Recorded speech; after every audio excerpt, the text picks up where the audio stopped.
going on, Jerome's beautiful Thursday? Birds are chirping and stuff, and it's time for another Vikings news dump. So, yesterday was bat bleep insane. Lots of moving parts for the Vikings as we get ready for the last preseason game on Friday against the Tennessee Titans.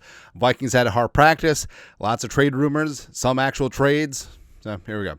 Schefter. ESPN sources, the Vikings are trading defensive tackle Harrison Phillips and 2027 7th-round pick to the Jets, another chapter in the dumbest rivalry in sports history, for a 2026 6th-round pick and a 2027 6th-round pick as well, pending Phillips' physical. So that was the story of the day yesterday, and I think a lot of it was the Vikings believe in their defensive line depth, as well as Tyron Ingram, guys like Tyron Ingram, Dawkins getting playing time, guys like Jalen Redmond getting playing time, Elijah Williams getting to the 53. I think that's part of it. Also, this is basically a salary dump. Now, the Vikings are covering 3.7 of his $7.4 million in compensation in 2024, $7 million base salary, which is fully guaranteed. So this wasn't just a cut situation, as well as $400K in in-game incentives.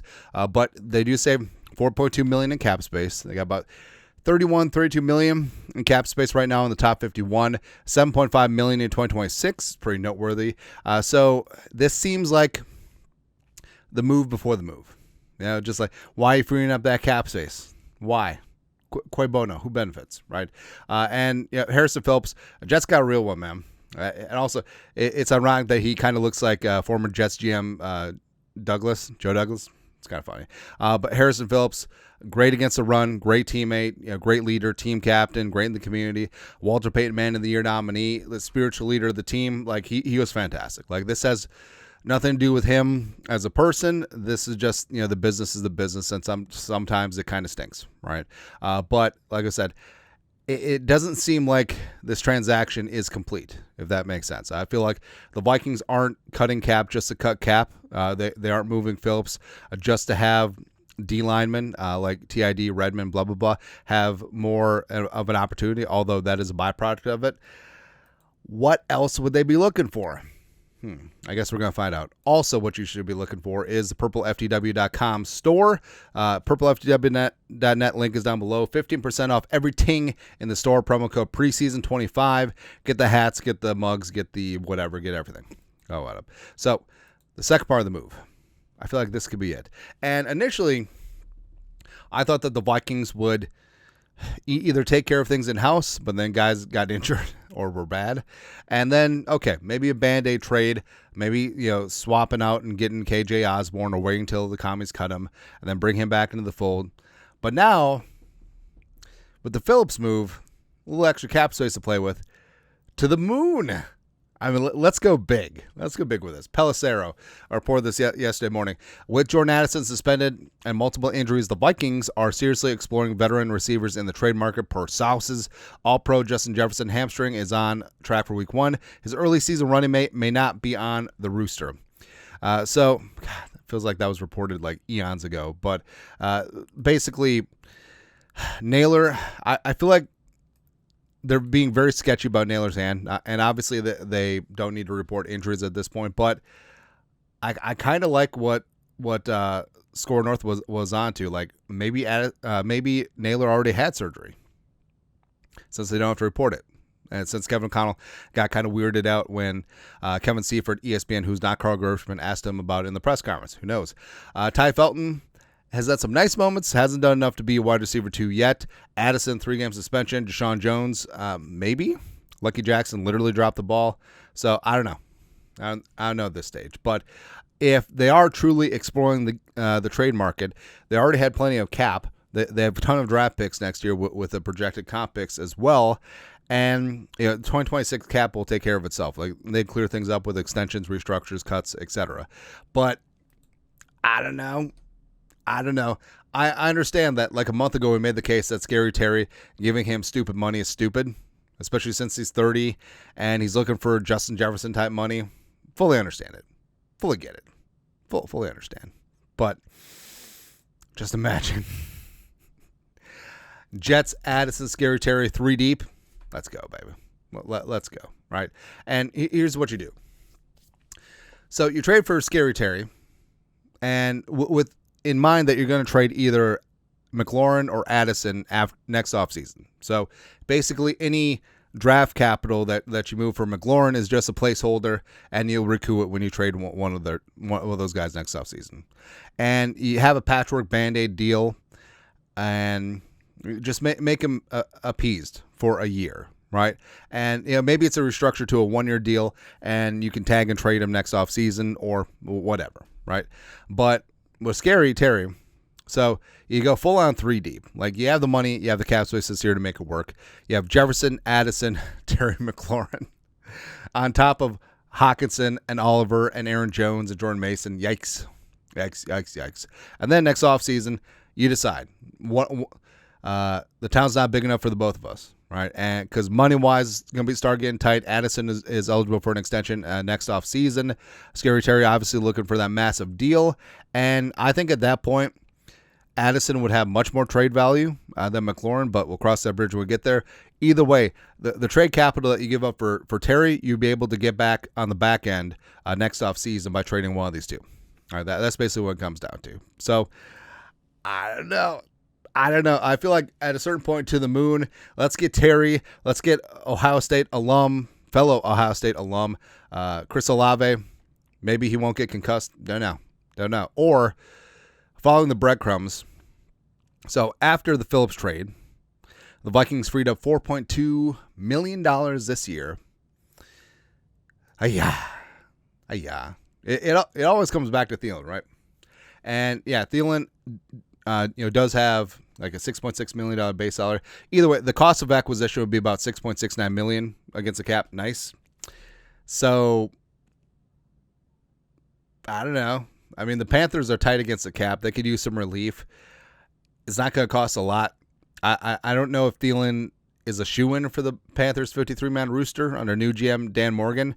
So maybe like a 2027 6th and 7th late round pick swap, or you send one of the selections you got from the Jets to the Panthers for Thielen. You have the cap space at this point to take care of things. He knows the offense. He's thrown with J.J. McCarthy in the offseason, and he could still be a threat over the middle of the field, especially in the red zone, as well as even after Addison gets back, like he can have a role as wide receiver 3. And I feel like at this stage of his career, like he accepts that role, right? Went to Carolina, got a bag, got wide receiver 1, big. I got wide receiver 1 targets and went from there.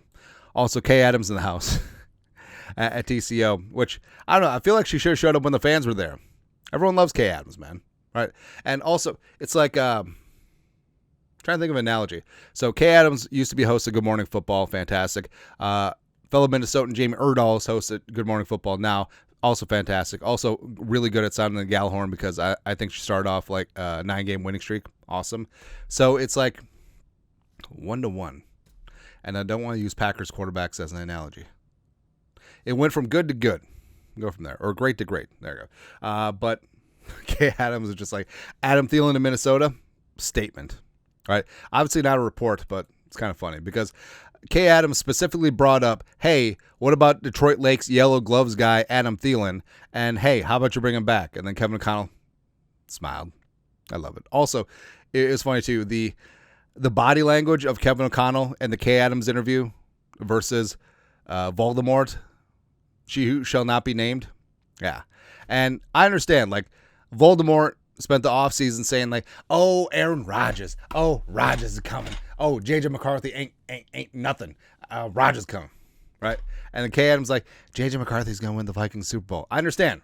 So I fully understand because, Kevin O'Connell responds to haters and people who support him. I get it. Right? Also, really funny side note of this. If Thielen does return, I understand that things didn't end great when the Vikings had to cut Thielen, right? Thielen's wife, after Adam gets traded back to Minnesota, the dig side eye. Now, I always have this rule of thumb where family members are non-combatants. Like we don't talk about them unless they interject themselves into the conversation or like influence something. Then I feel like it's fair game. and yeah, It wasn't good leaving Minnesota. But it's okay. Time heals all wounds except for polio, so I feel like we're back. Something like that. Right. Also, I mean, the Vikings had a practice yesterday. Cool. Kevin Seifert, apparently he's pretty physical, right? Because Kevin Conley had talked about starters obviously not playing Friday against Tennessee, didn't play against New England, didn't play much against the Texans. So it's like, hey, let's keep this iron sharpened. Let's have a good practice today, and then we'll get ready for the regular season in a couple weeks. But a couple guys got banged up. Kevin Seifert, this turned out to be a pretty physical practice.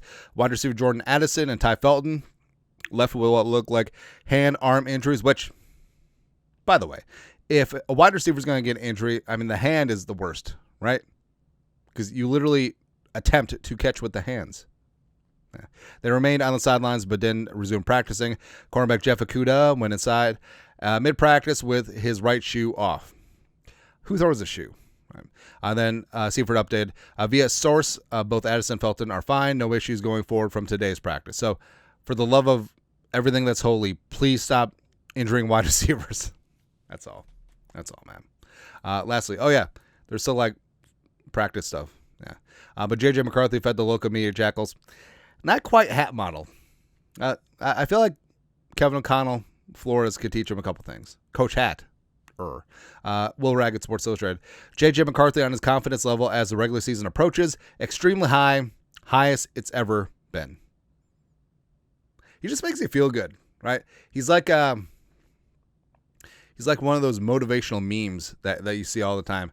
It's like it's a picture of David Goggins, and you're just like, pain is temporary, brother. Or so I don't know why he's Hulk Hogan, but yeah, I feel like at a certain point, like, you could do every single J.J. McCarthy press conference. I feel like there'll be a couple years down the line. It's like, we're extremely blessed out here, a chance to get better every single day, stacking up good days back to back on my football journey, and just extremely, extremely blessed for this opportunity. I feel like we'll get it. Yeah. And also, with Kay Adams. Kay Adams is the best. Aaron Jones told me that J.J. McCarthy's football IQ is right there with Aaron Rodgers.